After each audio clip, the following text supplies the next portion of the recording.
কোনো শহরের রেলওয়ে স্টেশনে এক ভিখারি থাকত। তো সে সেখানে আসা যাওয়া করা ট্রেনের যাত্রীদের কাছে ভিক্ষা চেয়ে নিজের পেট চালাত। একদিন ভিক্ষা চাইতে গিয়ে সে দেখল স্যুট বুট পরা এক লম্বা লোক দাঁড়িয়ে আছে। সে ভাবল, লোকটি নিশ্চয়ই খুব ধনী, তার কাছে চাইলে ভালো টাকা পাওয়া যাবে। সে ভিক্ষা চাইলে লোকটি বলল, তুমি সব সময় শুধু চাও, কখনো কাউকে কিছু দাও? ভিখারি বলল, আমি তো ভিখারি, আমি কিভাবে কাউকে কিছু দেব? লোকটি বলল, যদি দিতে না পারো তবে চাওয়ার অধিকারও নেই। আমি একজন ব্যবসায়ী, আমি লেনদেনে বিশ্বাস করি। এই কথা বলে লোকটি চলে গেল। ভিখারি ভাবতে লাগল, হয়তো সে কিছু দেয় না বলেই বেশি পায় না।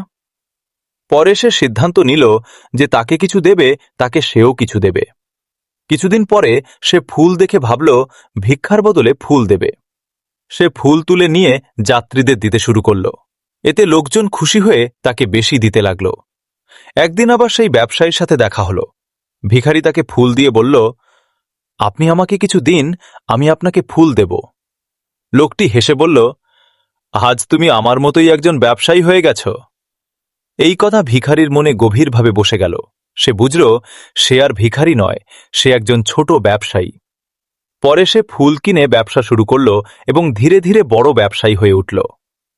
6 মাস পরে সেই স্টেশনে দুজন স্যুট বুট পরা লোকের দেখা হল। তাদের একজন বলল, আপনি কি আমাকে চিনতে পেরেছেন? আমি সেই ভিখারি। সে জানালো এখন সে বড় ফুল ব্যবসায়ী।